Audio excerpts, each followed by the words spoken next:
Bom, nessa aula, o que eu vou fazer é mostrar para vocês várias vários cálculos que foram feitos, na verdade, por pensadores gregos, mais de 2.000 anos atrás. Coisas ligadas com astronomia. Na verdade, o que eles estavam fazendo era eles calcularam o raio da Terra, o raio da Lua e o raio do Sol, o tamanho desses três astros, esses três objetos, e distância da Terra à Lua e da Terra ao Sol. Se você pensar que isso foi feito na Grécia 2.300 anos atrás, é muito surpreendente. Com que instrumentos? Nenhum. Os instrumentos eram pensar, olhar para o céu e raciocinar. Porque, assim, tecnologia quase nenhuma agregada. É muito fascinante pensar isso. Esse tema tem sido explorado em vestibulares muito pouco, mas tem sido explorado naquilo que a gente chama uma coisa meio interdisciplinar. A gente vai fazer daqui a pouco um exercício, que é da FUVEST, que explora isso, explora essa questão do raio da Terra. Então, esse que é o tema dessa aula. E a gente vai usar trigonometria e geometria básica, que foi o que os gregos usaram. E é muito interessante o tipo de raciocínio que eles fizeram. Isso essas coisas estão no começo das primeiras coisas científicas. A ciência, como a gente a imagina hoje, ela tem sua origem mais ou menos nesse período. Então, eu coloquei no começo da aula alguns textos para discutir bem rapidamente com vocês, sem muita pretensão, uma discussão bem rápida, sobre o que é o conhecimento científico, fazendo uma contraposição entre o que é um conhecimento mitológico e um conhecimento tecnológico. Como é uma coisa muito modesta, eu não entrei, por exemplo, na questão do que é o conhecimento filosófico. O que seria o conhecimento filosófico? Isso já seria um motivo para um estudo muito mais profundo. Mas só para fazer essa distinção e mostrando que o que nós vamos abordar é o que a gente chama de conhecimento científico, eu coloquei três pequenos textos aqui para a gente, logo na introdução. É uma narrativa sobre a criação do universo.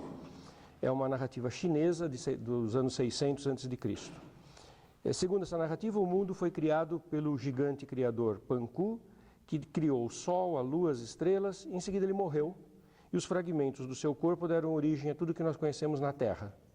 O crânio formou o céu, a carne o solo, os cabelos deram origem aos vegetais, os ossos às rochas, o sangue deu origem aos mares e rios, e o último suspiro aos ventos. E os homens vieram dos piolhos do cabelo do Panku. E o fato de termos nascido da morte desse gigante é que dá origem das nossas tristezas. Então isso é uma narrativa sobre a origem da Terra.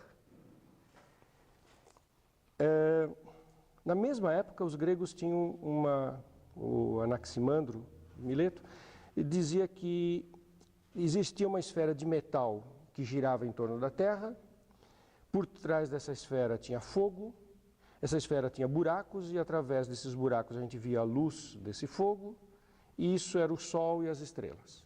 Isso é uma outra narrativa contemporânea àquela primeira. E não sei se vocês conhecem a história dos estiradores de corda do Egito. Também, na mesma época, era conhecido no Egito o seguinte fato: isso era usado muito em construção e era usado por demarcação de terra. Depois que tinha as cheias do Nilo, eles precisavam remarcar as terras dos proprietários de terras para as plantações.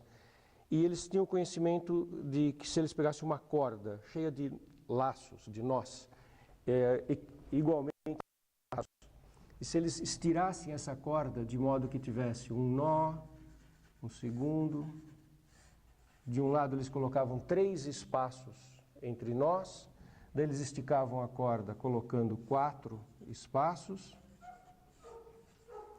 e aí eles pegavam a outra parte da corda com 5 espaços e faziam isso formar um triângulo. E eles sabiam o seguinte: que se eles pegassem a corda nessas condições e ajustassem 5 espaços, 3 e 4, esticassem bem a corda desse jeito, esses 2 lados ficariam perpendiculares, formavam um ângulo reto.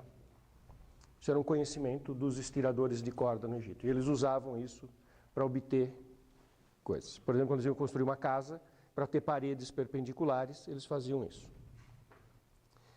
Então, são três formas de conhecimento, são três conhecimentos. E o que eu queria observar com vocês é o que tem de diferente nessas narrativas. Bom, a história do Panku é o que a gente chama de mitologia. E por que a gente chama de mitologia? Porque ela usa elementos que não são da natureza. Eu não tenho como verificar se o Panku existiu, se de fato as rochas vieram dos ossos do Panku. Essa é uma narrativa que os ventos têm como origem o último suspiro. Não dá para a gente fazer uma verificação material do que está ocorrendo. Então, isso é o que a gente chama de mitologia. E muitas vezes as pessoas tratam mitologia como se fosse uma coisa menor, uma coisa de segunda classe. Eu não estou falando isso, pelo contrário. Mitologia é uma coisa extremamente importante. Através da mitologia você entende uma sociedade. Se a gente olhar todas as mitologias que estão numa sociedade, se você olhar a identidade de um povo, está muito ligado às mitologias. Se você pensar no Brasil, nas histórias que se contam no Brasil, desde o Saci Pererê, isso tem muito a ver com a nossa identidade nacional. Então não estou dizendo que isso é desprezível, longe disso. Mas só que é um tipo de conhecimento. Eu não estou nem dizendo se é verdadeiro ou falso, é um tipo de conhecimento. Qual que é a diferença em relação à narrativa de que tinha uma esfera de metal com fogo, furo? É que essa narrativa da esfera, ela usa elementos da natureza. Tudo que ela usa é coisas acessíveis. Ela não está apelando para uma coisa sobrenatural, para uma coisa não natural. Ela fala do nosso mundo. E observe, essa narrativa é o que a gente chama de narrativa científica, porque ela é uma explicação do que ocorre no mundo, usando elementos da natureza. Ela é verificável, e eu também não estou dizendo que ela está certa. Essa explicação ela é científica, e hoje considerada errada. Não é porque é científico que é certo, não é porque é mitológico que é errado. Esta é uma explicação científica que está errada. Pelos padrões atuais, não tem esfera de metal em volta da Terra, já tem um monte de foguete que saiu, a explicação para as estrelas é outra coisa, não é que tem um furo na esfera de metal e fogo atrás. Então, mas ela é uma explicação científica nesse sentido, de que ela usa elementos naturais, coisas que estão no nosso dia. E a história dos estiradores de corda é o que eu chamaria de tecnologia.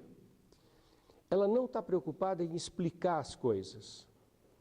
Ela usa um conhecimento para obter um resultado prático. Os egípcios não estavam interessados em demonstrar o Teorema de Pitágoras. Vocês reconheceram que por trás disso tem o Teorema de Pitágoras. O Teorema de Pitágoras fala que se um triângulo é do quadrado dos catetos dá o quadrado da hipotenusa. E, na verdade, o Teorema de Pitágoras fala mais. Ele fala também o reverso disso. Se o triângulo é retângulo, vale a relação que o quadrado da hipotenusa é a soma do quadrado dos catetos. Mas ele fala também que, se num triângulo ocorrer quadrado quadrado igual ao quadrado do lado maior, então o triângulo é retângulo. O Teorema de Pitágoras é C e somente C, ele vai e volta. E os egípcios estavam usando a recíproca do Teorema de Pitágoras. Eles não partiam do conhecimento que era retângulo. Eles pegavam a corda, esticavam o 3, 4, 5, como 5 ao quadrado é 4 ao quadrado mais 3 ao quadrado, então eles estavam usando que a soma dos quadrados era o quadrado da hipotenusa, e então o ângulo era reto. E usavam isso para obter paredes perpendiculares. E não estavam interessados em analisar a razão disso ser verdadeiro. Os gregos estavam interessados em saber por que o teorema era verdade. No livro do Euclides escreveu também um pouco antes de Cristo, escreveu um grande tratado em que ele compilou toda a matemática conhecida. O livro chama Os Elementos. São vários volumes com todo o conhecimento de geometria, de teoria dos números. E no Elementos tem uma demonstração do Teorema de Pitágoras. Então, era a visão científica do Euclides, de querer entender como as coisas são. Aí é explicar a natureza, é tentar justificar por que isso é verdade. Isso é a matemática. Os egípcios tinham uma perspectiva diferente. Eles não estavam interessados em saber por que era verdade. Eles sabiam que era verdade e usavam para obter coisas importantes, que eram paredes perpendiculares. Era uma coisa super útil que eles estavam querendo obter. Então, são 3 visões diferentes que eu queria meio pontuar para vocês, com a intenção de destacar que o fato que nós vamos falar um pouco de Grécia, de geometria, de astronomia grega, que está no escopo do que a gente chama de ciência, que não é nem a parte tecnológica, que só obtém resultados, mas o foco não é a justificativa, e também não é a parte mitológica que explica as coisas de maneira que a gente não tem como checar. E, como eu disse, eu não entrei na questão do conhecimento filosófico, que seria super interessante discutir também. Tá ok? Só para ver se a gente está falando a mesma coisa, deixa eu mostrar para vocês algumas, na página 2, uma série de frases aí, vamos ver se a gente tem um acordo do que ela significa. Por exemplo, o processo de mumificação de mortos. Vocês sabem que isso, muitas culturas que viviam aqui na América do Sul, no Egito também, né, no Egito, sabiam mumificar corpos. Como é que vocês classificariam isso, nessa brincadeira que eu falei de mitológico, científico e tecnológico? Isso seria uma coisa meio tecnológica. Eles sabiam mumificar, eles não tinham nesse processo eles não tinham grandes conhecimentos de fisiologia e nem estavam apelando para deuses. Eles mumificavam, era um conhecimento técnico de ser capaz de preservar um corpo. A razão pela qual eles faziam isso era a razão de, preservar o corpo para uma outra vida, etc. Que aí pode entrar na parte sobrenatural. Mas o mumificar era uma coisa técnica. E a técnica de caça a dragões, que foi muito desenvolvida na China na Idade Média.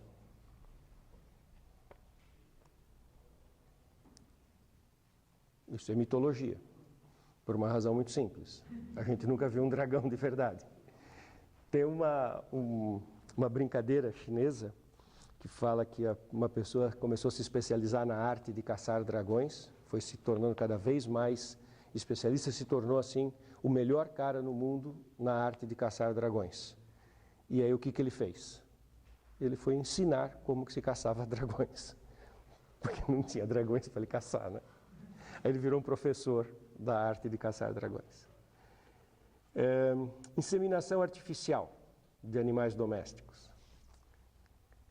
Esse exemplo eu coloquei para mostrar como que existem coisas que essas classificações nem sempre são muito precisas. Às vezes a gente tem coisas que ficam bem numa divisão, né, numa fronteira. Inseminação artificial de animais tem um lado científico e tem um lado meio tecnológico. Para você saber o que você está fazendo, você tem que entender o mínimo de fisiologia. Mas tem muitas pessoas que não entendem muito fisiologia, aprendem a técnica e vão lá e fazem a inseminação. Então, esse é um exemplo que mostra como que, toda vez que você classifica alguma coisa, sempre tem algum exemplo que fica na fronteira entre uma coisa e outra. Mesmo, por exemplo, em literatura, quando vocês classificam as escolas literárias, sempre vai ter um escritor que ele escreve coisa que você fala, ele está no meio entre o classicismo e o romantismo ou qualquer coisa assim, né? Classificações ajudam, mas não podem ser muito rígidas. Teoria da evolução. É um exemplo claro de uma coisa que é científica, né? Uma coisa extremamente complexa, tenta explicar um monte de coisas e todo o apelo da teoria da evolução é natural. Ele tenta explicar tudo com elementos da natureza, né? Sextas-feiras 13, que sejam dia 13, dias perigosos. Isso é mitologia. Por quê? Porque na sexta-feira dia 13 teria alguma entidade, alguma força, algum fato, alguma coisa que criaria perigos. Mas essa coisa não está na natureza, a gente não identifica como natural. Explicação da construção das pirâmides do Egito por extraterrestres.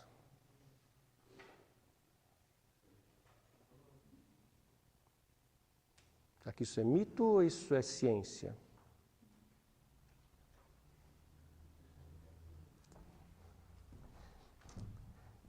Tá. Se é uma narrativa histórica, né? Estou dizendo que como é que os egípcios descreveram e conseguiram construir as pirâmides.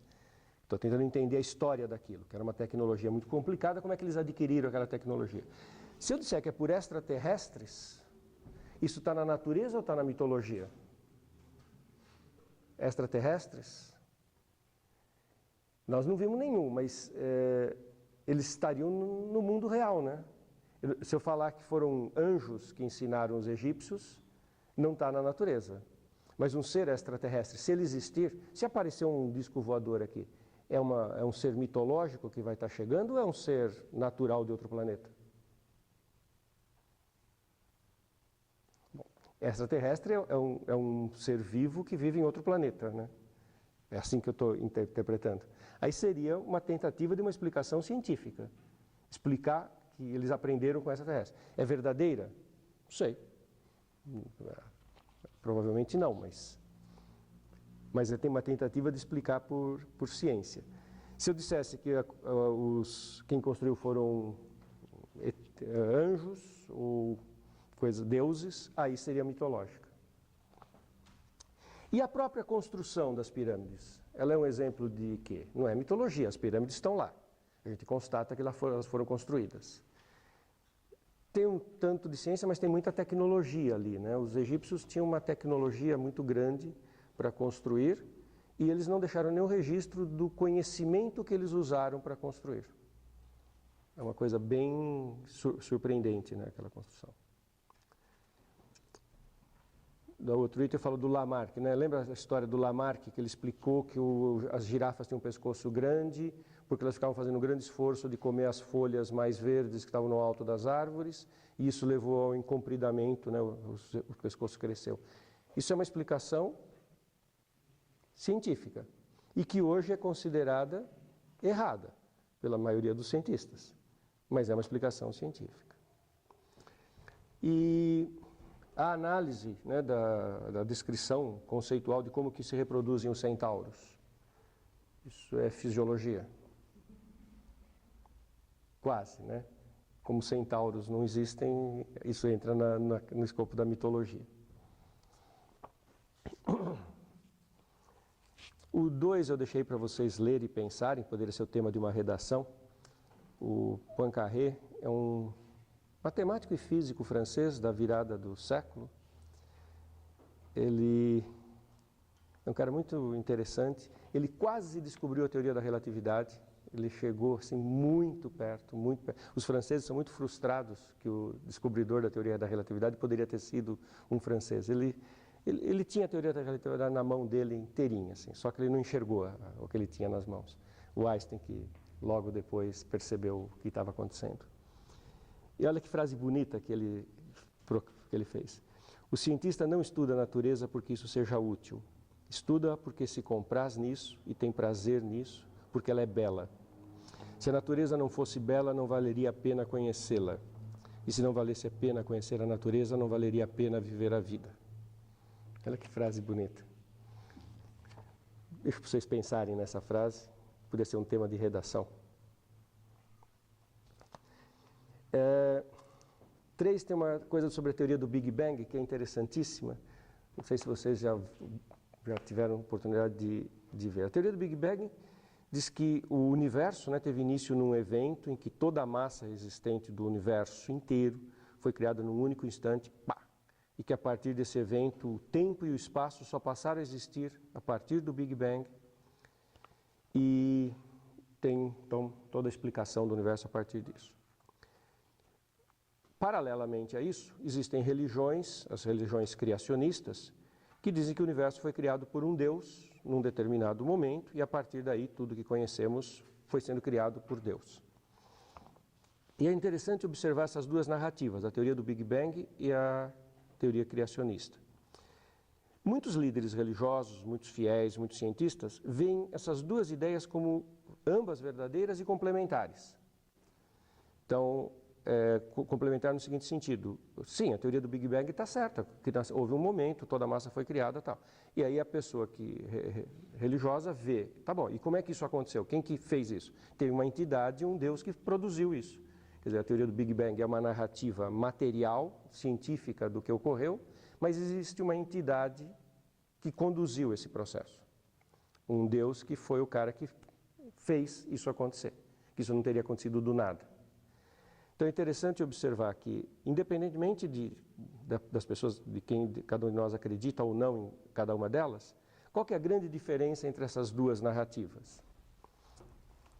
A teoria do Big Bang é apenas ciência, porque ela é totalmente natural. E quando eu imagino que houve um Deus que criou, que foi o cara que deu o start na teoria do Big Bang, ela deixa de ser científica. Ela vai para outro nível, que é, nesta classificação que eu fiz, ela iria para o nível mitológico. Essa questão de... Isso está claro, né? Que quando eu coloco Deus, deixa de ser ciência. Só para fechar essa parte inicial, essa questão de onde colocar religiões nessa classificação que eu estou falando é uma coisa também muito complexa.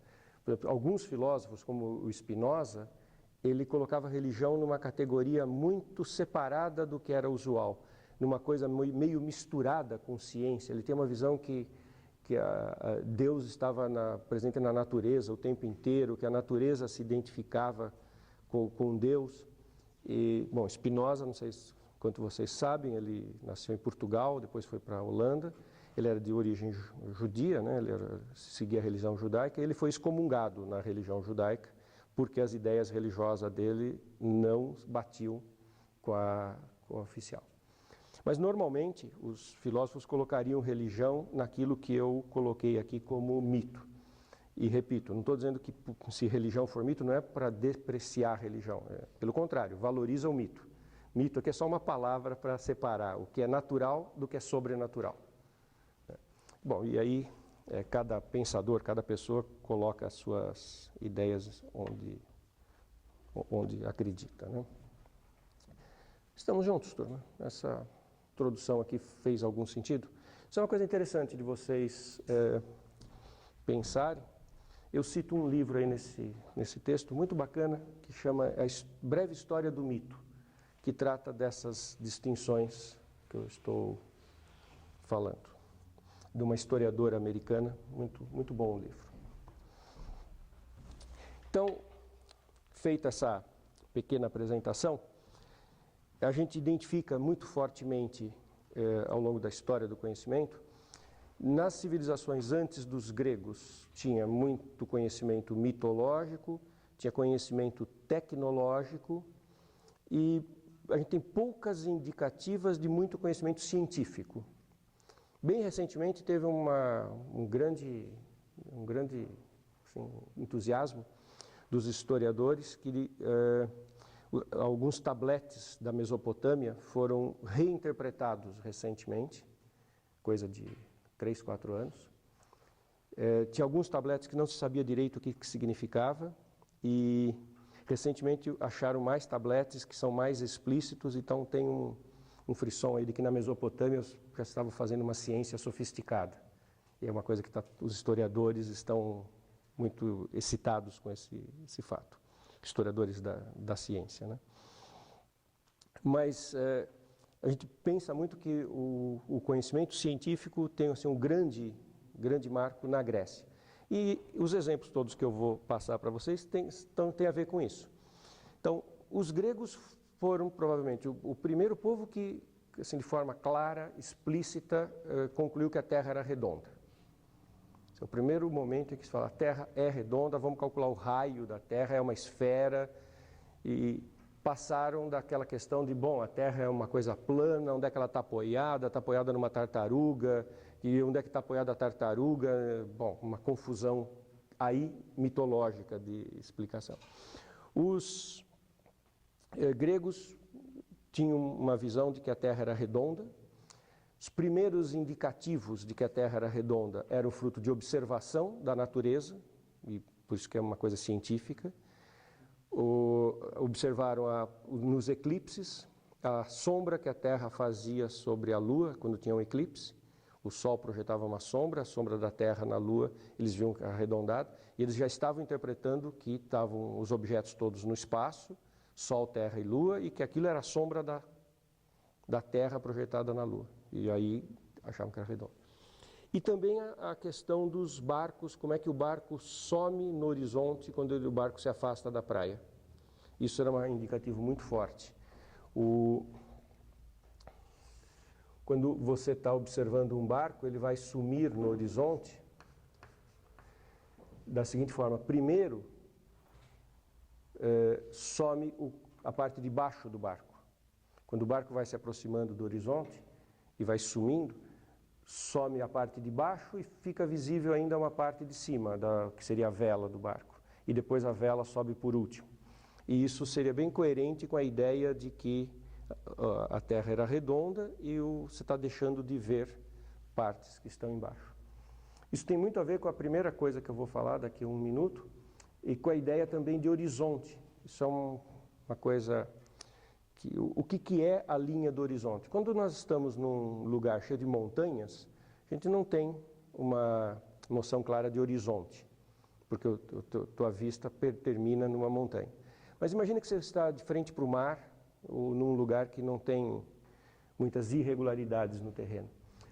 Aqui a gente pode interpretar o que é o horizonte. O horizonte é exatamente, imagine que você está observando um lugar onde não tenha grandes montanhas. Sabe o que é a linha do horizonte? É formada por aquele último ponto da superfície da Terra que você consegue ver e a partir dele você não vê mais, porque a Terra exatamente é redonda, é esférica, né? E aí os pontos que estão mais afastados do que o horizonte, os raios de luz não conseguem sair de lá e chegar na nossa vista, porque tem um pedaço de terra no meio do caminho. Então, o horizonte é exatamente aquilo onde termina a nossa visão. Observe, você não consegue ver o que está além da linha do horizonte, mesmo que você tenha um telescópio, um binóculo, porque não é um problema de potência visual, é um problema de que a Terra está se interpondo no meio do caminho, exatamente porque a Terra é redonda. Essa noção de que tem um horizonte visível e que está associado à maneira como os barcos, né, somem no mar, foi um forte indicativo para os gregos de que a Terra era redonda. Ou seja, a Terra ser redonda é muito coerente com o fato do que a gente observa na chamada linha do horizonte. Então, isso é bem um exemplo de como que uma teoria científica explica alguma coisa. A explicação do que ocorre no horizonte é coerente com a Terra ser redonda. E a gente continua pensando se isso sobrevive a novas análises. Bom, se isso é redondo, como é que vamos calcular o raio? E aí vai em frente. A teoria da Terra ser redonda gerou um problema seríssimo para os gregos. Como é que explica que tem gente de ponta cabeça? Né? Porque essa era uma dúvida cruel. Se a Terra é redonda, vai ter gente para um lado e para o outro. E aí a explicação que já remonta aos gregos é que o centro do universo era o centro da Terra e que o centro do universo atraía todos os objetos com muita força e por isso que as pessoas ficavam presas na superfície da Terra, mesmo que estivessem em qualquer lado que ela estivesse. Outra coisa que os gregos tinham para concluir que a Terra era redonda, sabiam que eles tinham narrativas de que existiam lugares na Terra em que a duração dos dias era muito diferente do que ocorria na Grécia. A Grécia está muito mais perto do Equador, então tem esses dias de 12 horas. Mas eles sabiam, tinham narrativa de viajantes que tinham ido para lugares, né, lugares mais perto dos polos, em que os dias, em certas épocas do ano, os dias eram muito longos, e em certas épocas os dias eram muito curtos, e isso era muito coerente com a questão de uma Terra redonda, um Sol colocado no espaço e iluminando de forma, né, a Terra com o movimento inclinado, o Sol, e que isso gera essa questão dos dias muito compridos no verão, perto do Polo Norte, e muito curtos no inverno. Então, todo esse conjunto de coisas, todas elas absolutamente da natureza, os gregos tinham grande convicção de que a Terra era redonda. Então, esse é o primeiro fato. Bom, em sendo redonda, queriam calcular o raio. Então, como é que calcula o raio da Terra? Existia mais de uma maneira de calcular. Vou mostrar duas.